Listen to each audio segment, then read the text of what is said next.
Hey guys! Whoa! It's Amy Martinez for Red Carpet Report. We're at the LA premiere of Apple TV's For All Mankind. It's one small step for Amy, one giant leap for Apple TV. Whoa. Hi! So tell us a little bit about what brings you here.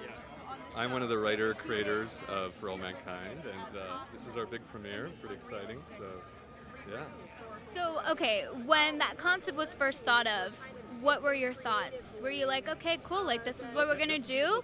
We're gonna go all in, ready for blast off? Yeah, I mean, in a way, I think it was one of these ideas we thought, could we really get away with doing this? And I think the more we went, and Apple's excitement for it really propelled us to kind of take it further than we even imagined. So the idea of an alternate history show, and this kind of alternate history was really exciting. But I've been into the space program forever and the history of it, and I think an opportunity to tell a story of what didn't happen is really what propelled this idea. So yeah, it's really exciting.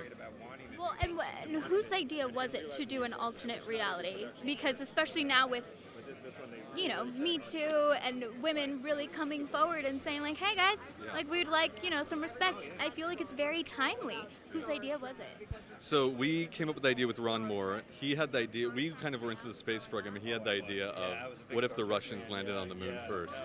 And I think those two things came together and we realized this is a great way to tell the story of what should have happened, including putting female astronauts in the program way before they were in reality. I think one of the things we realized when we were researching this is there was a program of women called Mercury 13 that trained to be astronauts, and in the middle of their training the program was canceled and because of sexism. So in our alternate history, we're allowed to tell the story of what if they did, what if they were part of the program. And I think that's one of the many things we're excited about in being able to tell that story, is that alternate history is a way to tell the story of things that didn't happen. So it's cool, yeah, it's very exciting. Well, and now taking it back to when you first realized that space was a place that people went to. How old were you? What was that like? Was your mind blown? Tell us. Well, you know, it's interesting. We talk about this with Ron a lot, where his early experience was the landing on the moon. But for me, it was the Challenger explosion. I think it was, as a child, that's what I remember, when the program sort of started losing funding, losing a lot of what propelled us.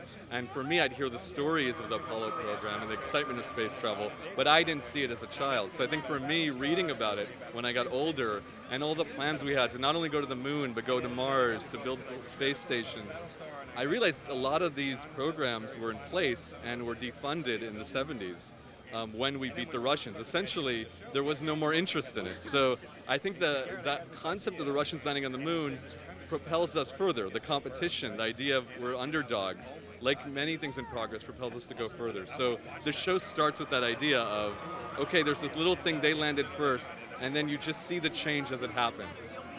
Yeah.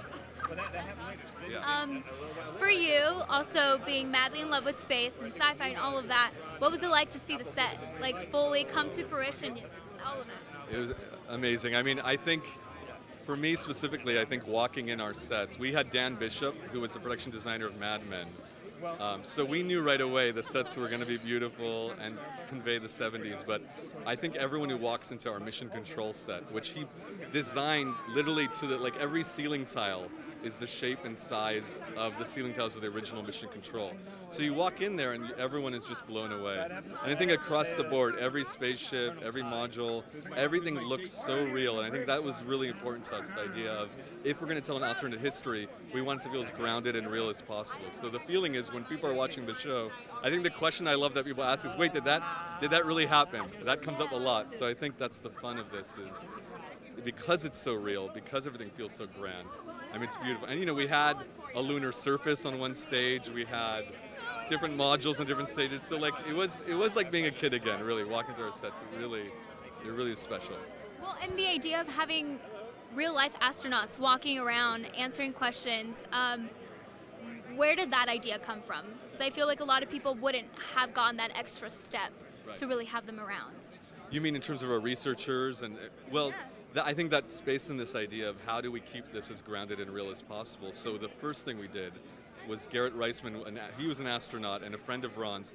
he helped us in the early stages of really making sure that every idea, everything in this show is based in reality. So anything you see that's a space-related event or something to do with NASA is based on, that's not to say every little detail, because sometimes you have to cheat a little bit, but we had researchers, consultants look at almost every element of the script and the episodes to make sure it all felt real and grounded. And I think it's one of the things I'm really proud of. I mean, there were times when you just want it to be a crazy action set piece and you're like, if only this is real.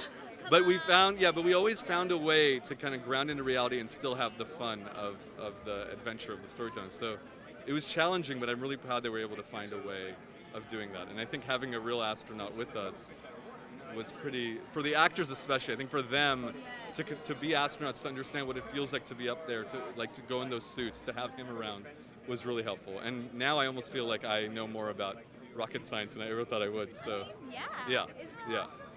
Final question, if you got to go to space now, what are 3 things you would absolutely have to take? If I was going to space? Yeah, like tomorrow. A photo of my daughter, that would be important. I would take good food because they do not have great food up there, so whatever I could take to help me out with that. And I guess, it's tough to go to the bathroom up in space. It's very complicated. So I would definitely look into that and make sure, how can I make that more comfortable? So yeah, those are the 3 creature comforts I think that are important. But yeah, great question. Thank you. Thank you so much for watching. Make sure to like this video, subscribe for more, and in the comments down below, let us know who is your favorite astronaut. This is Amy Martinez, ready for blast off. Whoosh.